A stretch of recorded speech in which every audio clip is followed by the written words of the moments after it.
Well, hello everyone. Canadian Dissident here. I'm back with some more honest and truthful coverage of the Freedom Convoy 2022 in Canada, which is still going strong into its second weekend. Let's jump right into it, see what's going on. So, first thing, Trudeau is now saying that the protest is becoming illegal. Okay, exactly what he said is, we will continue to work with law enforcement agencies to ensure that the people are protected and to ensure that this protest, which is now becoming illegal, does come to an end. Those are some very strong words from him. To ensure that this protest does come to an end. Trudeau is starting to look pretty bad on the world stage, and he wants to shut this thing down. And pretty soon, he's going to go to some drastic options. But we've got some other bad news, too.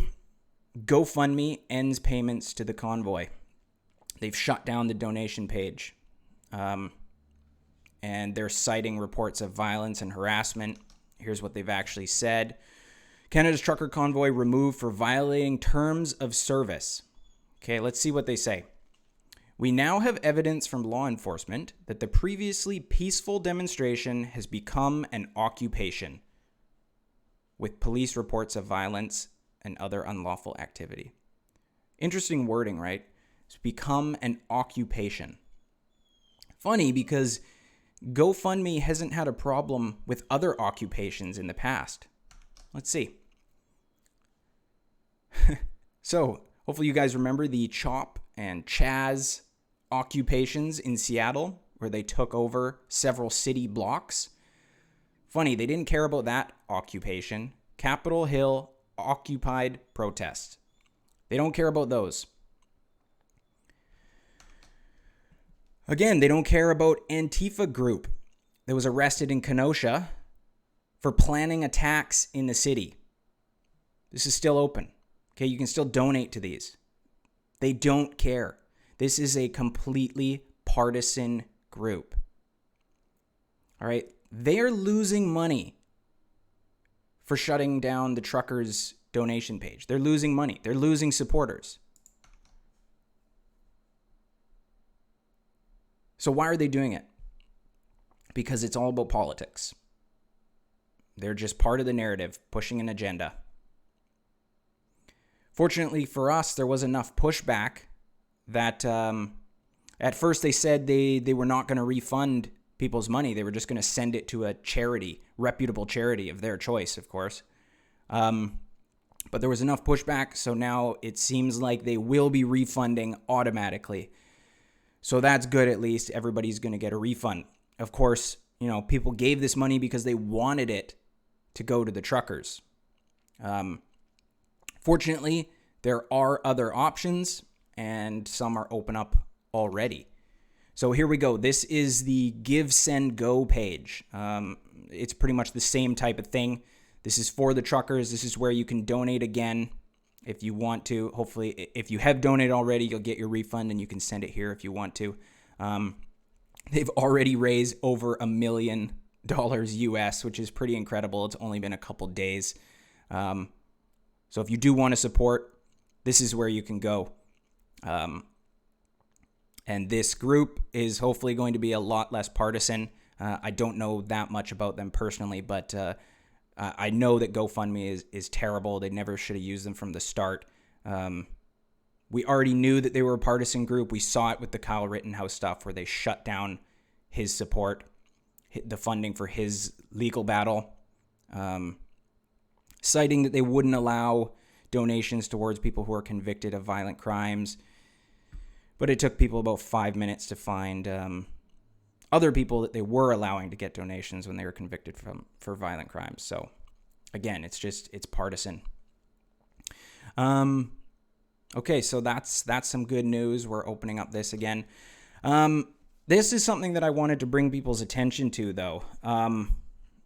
There is a lot of support being gained for the protest, but there's still a lot of opposition. This is on the R Ottawa subreddit, a counter-protest thread that was started. I noticed a few days ago. And it's supposed to be here on Saturday, so that's today. Started by this guy, Mackenzie Demers, who says, "I am not afraid. This Saturday, I will be organizing the peaceful counter-protest against the terrorists occupying our city center.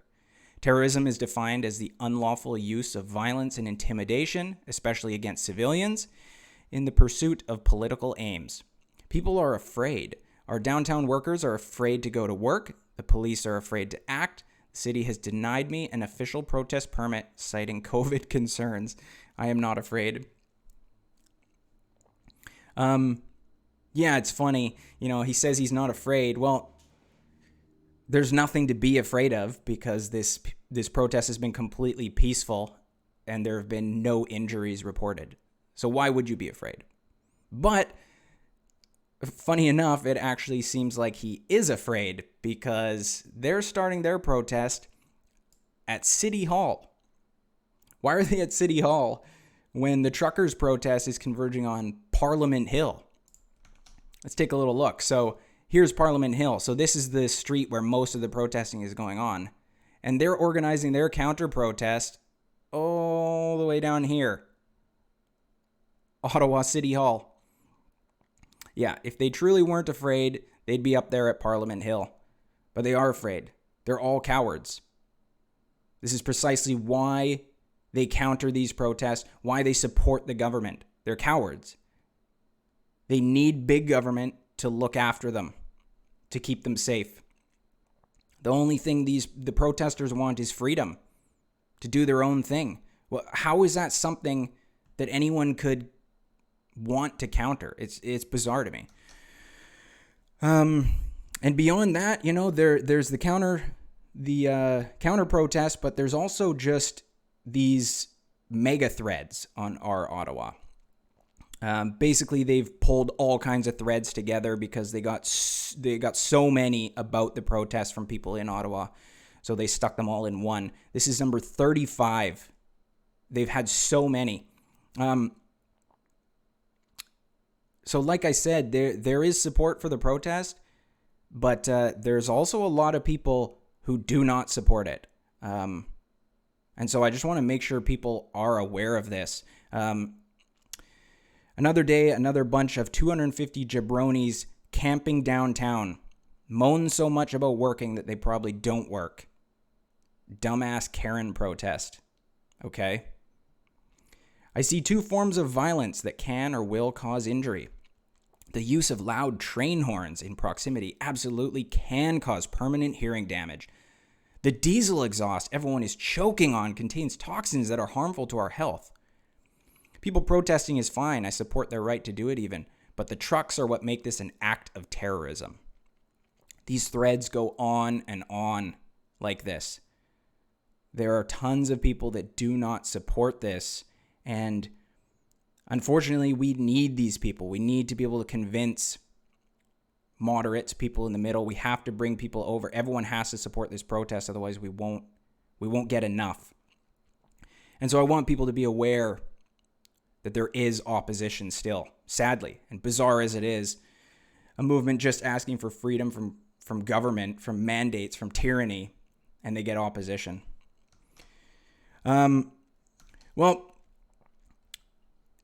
So this is a petition that's been posted in some of these convoys, and just to point out how much opposition there is to this has got 42,000 signatures in a few days. The Freedom Rally has been going on for 5 days and shows no signs of ending of its own volition. In the meantime, residents of downtown, including vulnerable, homeless, and mentally ill, like these people, care about the homeless or the mentally ill. How about all the jobs that have been lost over the pandemic? All the businesses that have been destroyed by these mandates? The increases in suicide and drug use? They don't care about the mentally ill. This is a bunch of BS. But some more good news. This is the most up-to-date info on the counter-protest, which basically says it's gone. Nobody showed up. The They claim the protest is still happening, but basically there's nothing. Many of the groups participating in the protest that was being organized here have pulled out, citing security concerns. Sure. Yeah, they pulled out because they're scared and they're weak. But that's good. That's good news. Last couple things I want to say is, this protest is great, but there's a lot that needs to come from it. If we just get the mandates lifted for the truckers, they can cross the border, they can do their thing again. That's not good enough. We'll end up right back where we were. So True North, these are some of the organizers. They posted this on Twitter. When asked why it was necessary to reveal the identities of those who donated to the Truckers for Freedom convoy, Liberal MP Talib Nur Mohammed replied, "For the same reason we track terrorist financing." These people need to be held responsible for this. They need to be ousted.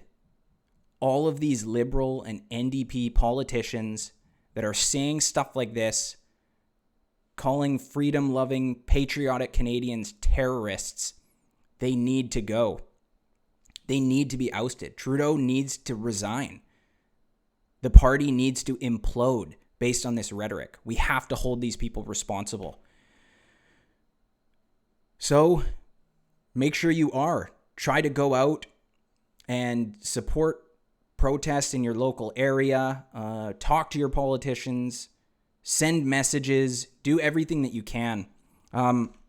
If you want to know where things are going on, this is a great place for that. Action for Canada. They have a section under rallies. You can find out if there are things going on in your hometown. I'm going to be going out to one later today. Hopefully you guys all can too. That's all I've got for you. Keep following the news. Donate if you can. Show up to protests. And let's try to hold these politicians responsible. Thanks for watching. This has been The Canadian Dissident.